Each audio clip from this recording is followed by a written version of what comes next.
What's going on, everybody? Welcome back to my channel. Welcome back to another Sunday Sector recap.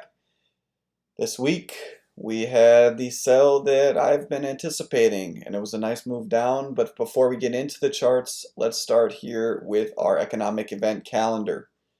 So as of late, the economic side of things has been pretty weak, pretty bland, boring. Nothing really crazy happening. Coming into this week, Tuesday, we have JOLTS job openings. That'll be interesting. We'll see if it ticks up. I believe we will see it tick higher. Forecast is 10.5, which is actually lower than the previous. Be curious to see what happens there. ADP employment change for June. Right here, ISM manufacturing PMI. That'll be interesting. I'd like that to stay, to stay higher. We can click on it here and we can see what it's been doing. Yeah, so you can see it's been dropping off here. It's a 5-year chart. 1-year chart, you can see the past year has just been dropped. We had the lowest reading we've had in a while printing for July, so it'd be interesting to see. This one comes in, and then we have the unemployment rate, which I'll be watching very closely. Consensus is 3.5. Be very interested to see if this is starting to tick up. If it is, that means what the Fed's doing is working. If it doesn't move, if it's not budging, the Fed could still have some room to go. Now into the charts. The S&P 500 here. This is a weekly chart. And we can pull it up. We rejected trend, and now we're continuing back a little bit lower. You can see the volume here increasing, right? See the volume increasing. You like to see that if you're a bear. Big volume candle today. Today was a dump day. And what I do want to point out is, I did say we'd probably trade in the last Sunday sector recap. I said we could trade in a range, and we did trade in a range. It just wasn't, we didn't trade in a range as long as we did up here. But we did trade in a range here for a few days, and then we had a massive bearish engulfing. But what I want you to pay attention to is the similarities between, this move, or let's just start. The similarities right here. That box and this box, right? See how similar this is, right? So if you're just looking at the chart, you get this, this top form, right? You see that? Same thing right here, right? And you get a little shoulder, right? And this is just, these are my moving averages, so this is just how I'm seeing the charts, right? But it consolidated under these, and then it tries to push back over, and it rejects. What do we see here? Consolidates under, tries to push over, rejects. So now we ask ourselves, is this where we see some continuation, right? From here, this was a pretty spectacular move if you caught this move. It ended up being a 18-19% drop in just under 2 months. I wouldn't bank on something like that, but I'm not going to rule it out. And here we go. So this is the same exact move. What you probably could get though is a 5 or 6% move, and that brings you back down to 393, which, if you remember on the last Sunday sector recap, that is a level that I said could get hit. I said 393 to 390. That level still probably gets touched. And after a big bearish engulfing like this on huge volume, that seems kind of inevitable, in my opinion. Now let's move into some sectors. I want to start with the XLC, Communication Services, because I had pointed out this bear flag, and it looks like we're getting a breakdown here, right? So you're seeing, first of all, the volume on the break right here. See that? It's increasing. Second, you get a break below trend, right? The trend that I had picked, a trend that I had chosen. and then boom, hard reject on high volume. That leads me to believe it's got continuation lower and it's about to start another leg, and it probably makes new lows. That's XLC, so that's something worth watching for the downside.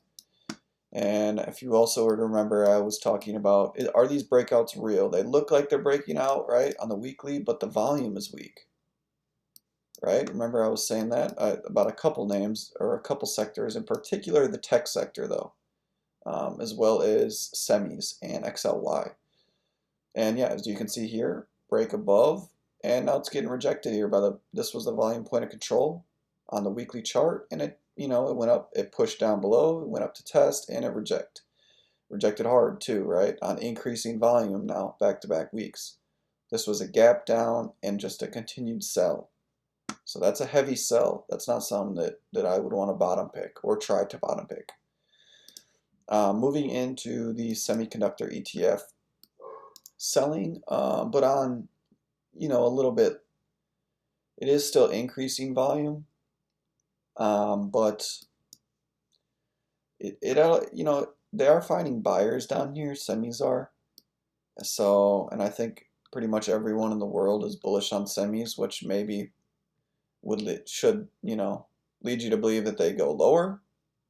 I don't know. It's just an idea.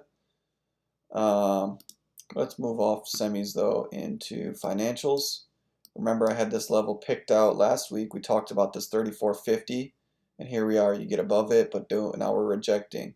Now the volume's low on this reject, so it's hard to say from here, but to me this is a key pivot. So as long as you stay below this pivot, it has downside.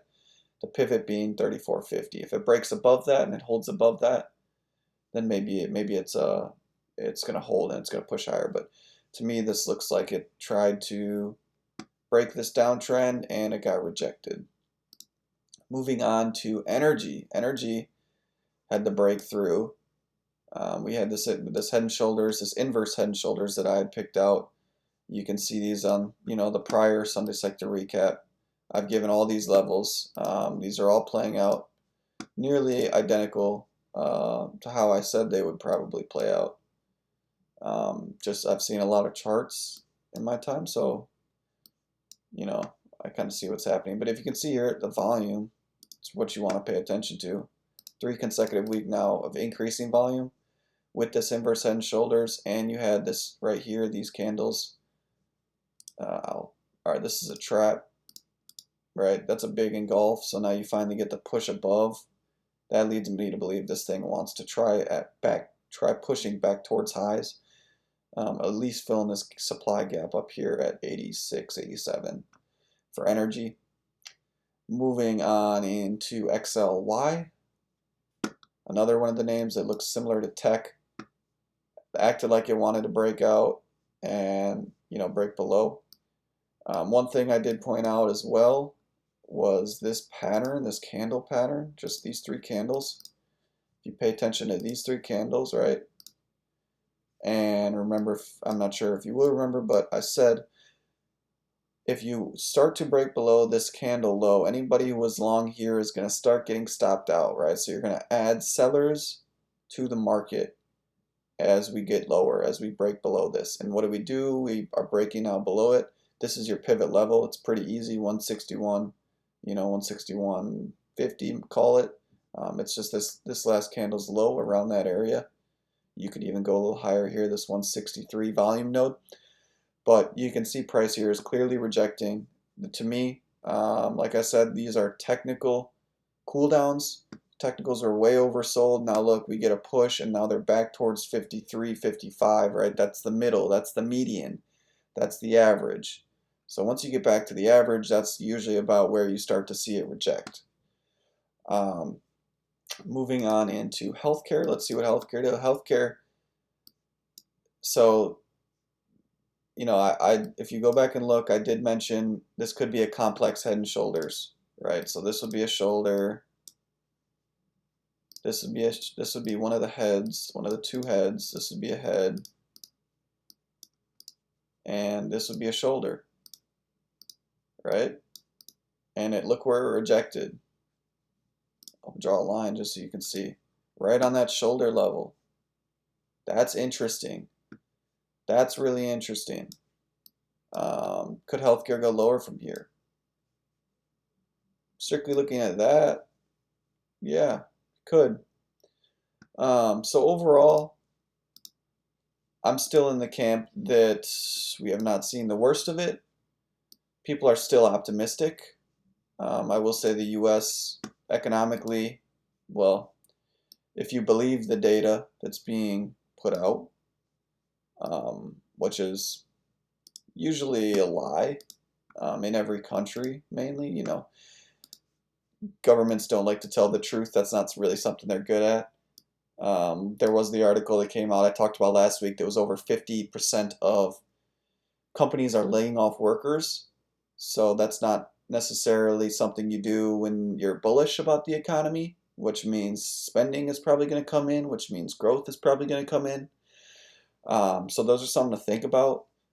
To me, this is a clear trend reject. I would expect at least it to get back. If we're just looking at these fibs, I think 386 maybe there could find some support. But you have two consecutive sell volume candles, which leads me to believe you will get a third, right? Stocks like to do this. They love to move in threes. And to me, that's what's going to happen. Just something to look at for SPY here. This is a technical pattern. You get a trend, and then you get a rounding top, and then it sits on this trend, right? And then it tries to push, and it can't push, and it rejects. And if it rejects when it tries to push that neckline, it's usually a sign it's going to continue lower. Tesla likes to do this, for example. So for me, if we're just looking at the volume nodes, right, and we're picking out levels based off of the volume nodes, based off of where there is liquidity, that's down here towards 390. The volume today was massive, so I don't know what necessarily to make of it. Jay Powell was bearish today, basically said there's more pain to come, and I think that's why you saw some extra selling. Also, another thing to pay attention to is when you close, when you have a day like this, so this was when you close at lows, that is not bullish. That is not bullish. Usually, it could gap up from here, but the fact that it's closing at lows, and as you can see down here, look at the volume. It's not like the sellers were going away. The sellers were actually increasing throughout the day. Do you see that? That's increasing sells. That's not bullish. So yeah, it leads me to believe 400 next, and then mid 390s, and we'll go from there. Let's just play devil's advocate here, and let's look at the bull side of things. If you're a bull,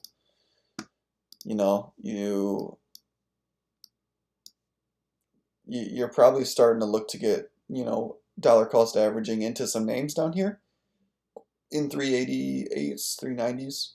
I think there's some opportunity there long term, obviously. In my opinion, this is not financial advice. This is just strictly my own views. Take it with, do as you please with it. So that's what I have for today. Thank you guys for watching my video. Thanks for viewing, subscribing. I appreciate all the love and the support this channel has gotten and continues to get. So with that, I'll be back with more videos. Peace.